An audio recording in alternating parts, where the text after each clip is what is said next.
Alors, bienvenue dans cette troisième partie, donc ici pour la configuration d'un réseau avec le protocole OSPF.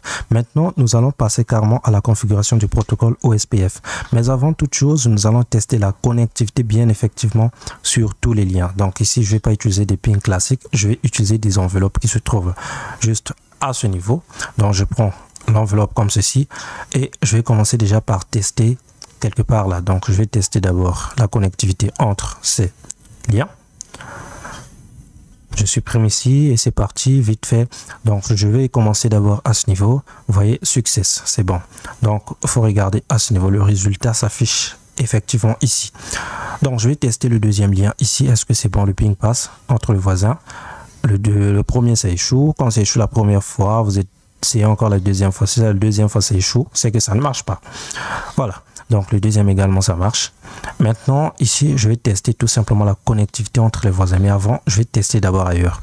Donc là je vais commencer par exemple entre ce routeur et ce routeur. Est-ce que la connectivité passe?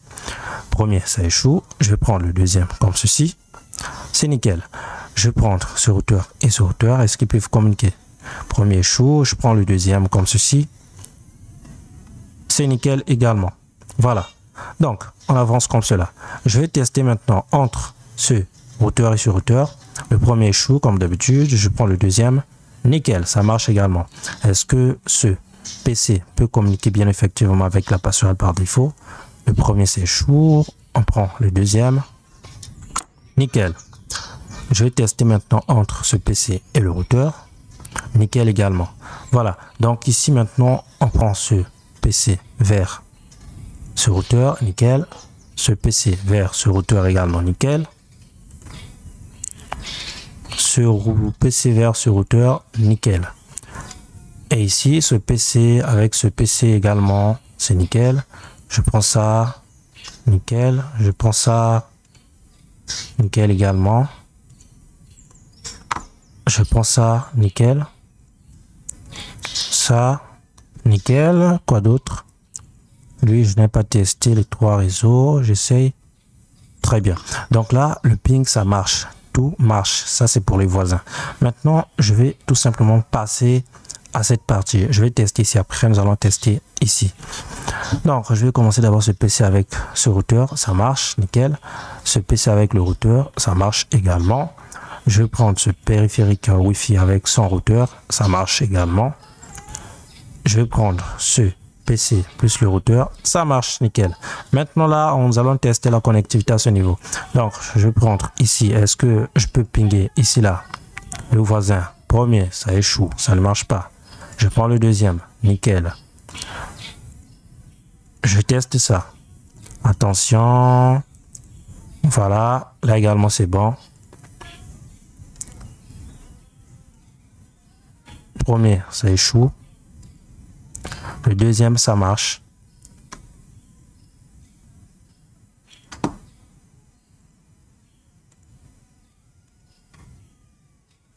Le premier, c'est chaud, comme d'habitude. Le deuxième, ça marche. Donc, ça, c'est MTN. OK. Voilà. Donc, du coup, je pense que les voisins peuvent communiquer. Mais ici, comme nous avons configuré des sous-interfaces, ce que je vous conseille, c'est de tester carrément le ping ici pour voir réellement ce qui se passe. Donc je vais dire ping de 192.168.4. quoi. Là je suis sur ce routeur là et nous allons tester tous les voisins. Donc ici ce routeur a 4 voisins, comme vous pouvez très bien le voir. On est d'accord parce que nous sommes dans les mêmes réseaux. En fait nous avons 2 réseaux à ce niveau. Donc je vais tester d'abord le point 2. Voilà. Qu'est-ce que je fais? Merde, erreur. Bon, comme ici j'ai tapé une mauvaise commande, nous allons tester d'abord la connectivité avec d'autres routeurs. Je vais commencer par exemple par ce routeur là. Donc je viens ici, je vais dire tout simplement ping de 192.168. quoi. Point 4.3. Je vais commencer d'abord avec ça, le point 3. Je clique là, ça marche, nickel. Je rappelle la commande, je vais mettre le point 4, voilà. Testons le point 4 qui se trouve ici. Ça marche. Donc, ça c'est pour le réseau RTL. Maintenant, pour le réseau RTL, est-ce qu'on peut pinguer? Ça, c'était pour le réseau RTL. Maintenant, pour MTN, c'est le point 5. Je vais commencer d'abord avec le point 1. Pardon, le point 1, je n'avais pas testé pour le réseau précédent. Voilà, le point 1, c'est ici. Hein. Voilà, ça marche également. Donc, nickel, on peut passer. Maintenant, on va tester les réseaux point 5. Les réseaux point 5, est-ce qu'ils peuvent communiquer bien effectivement? Eh bien, c'est ce que nous allons voir. Donc, ici, le point 5, je vais commencer par le point 1. Est-ce que je peux communiquer avec le point 1? Ça marche. Je prends le point 2. Est-ce que je peux communiquer? Le point 2, c'est lui-même. Donc, je prends le point 3. Est-ce que je peux communiquer avec le point 3? C'est nickel. Est-ce que je peux communiquer avec le point 4? Le point 4. Voilà. Donc, le point 4 également. C'est bon. C'est nickel. OK. Donc, là, du coup, ici, c'est bon. Je vais partir maintenant sur le routeur RTL à ce niveau. Je pense que cette erreur, voilà, c'est fini. Donc, je vais rappeler la commande tout simplement. Donc là, je vais taper ping 292.168.4. Le point 1, c'est lui-même. Donc, je ne vais pas tester le point 1. Je commence avec le point 2. C'est bon. Donc là, on teste d'abord les réseaux pour RTL. D'accord? L'opérateur téléphonique RTL, c'est ce que nous sommes en train de tester d'abord. Ensuite, nous allons passer à MTN. Donc ça, c'est les réseaux MTN. Point 2, c'est bon. Point 3, c'est bon également. Et enfin, point 4, c'est bon. Là, nous allons passer au réseau RTL.